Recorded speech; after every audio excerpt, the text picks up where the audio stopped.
Teacher talking sports, what it does, what it do, how we live. And despite his Sacramento Kings losing on Friday, De'Aaron Fox put together a franchise best performance. Sacramento fell 130 to 126 in overtime to the Minnesota Timberwolves, but Fox set a new franchise record with his 60 points. 26-year-old shot 22 for 35 from the field, 6 of 10 from beyond the arc, and 10 of 11 from the foul line. Now, in his seventh season, Fox's previous career high scoring output was 44, although he did score 49 yesterday, 109 points in his last two games. Incredible.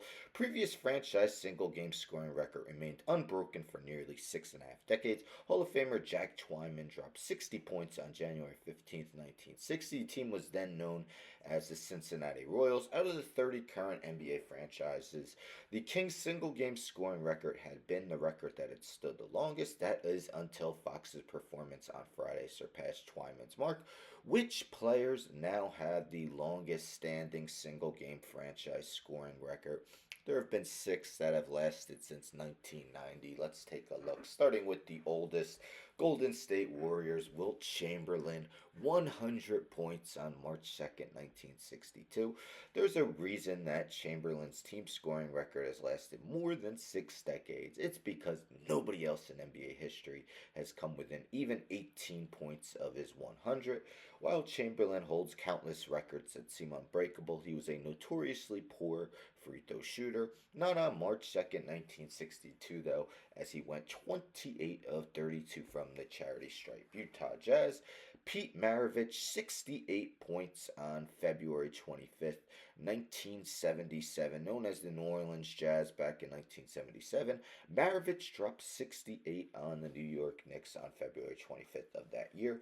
That season, he won the scoring title, averaging 31.1 points per outing. The only other 60-point performance by the franchise was accomplished by Karl Malone, who scored 61 in 1990 Denver Nuggets.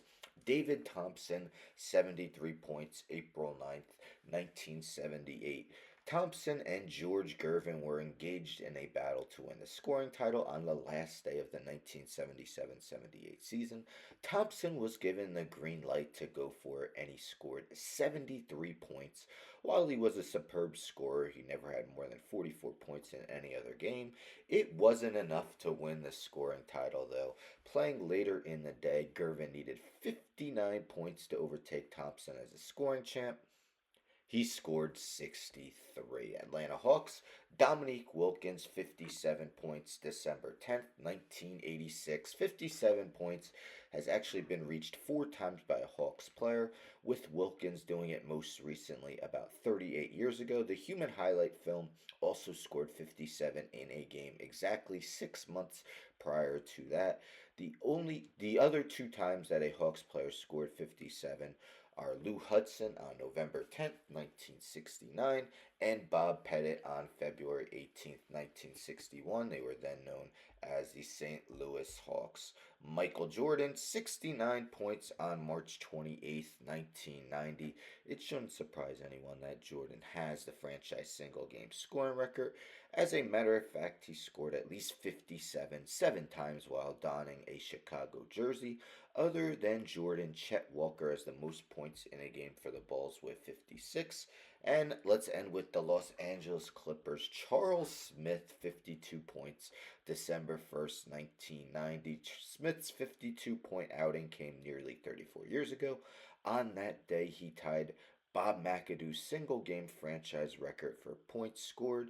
The team was known as the Buffalo Braves when McAdoo played for them.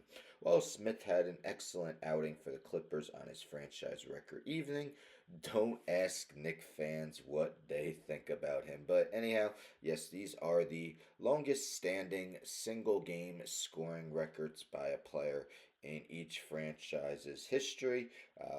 Let me know in the comments which you think is the most breakable. Certainly not the Warriors. I should have mentioned that the Warriors were known as the Philadelphia Warriors when Chamberlain dropped 100 on that night. Anyhow, don't forget to subscribe. Tell a friend, tell a friend, tell a friend to subscribe. Like the video, share the video, hit the bell for notifications. I'm out.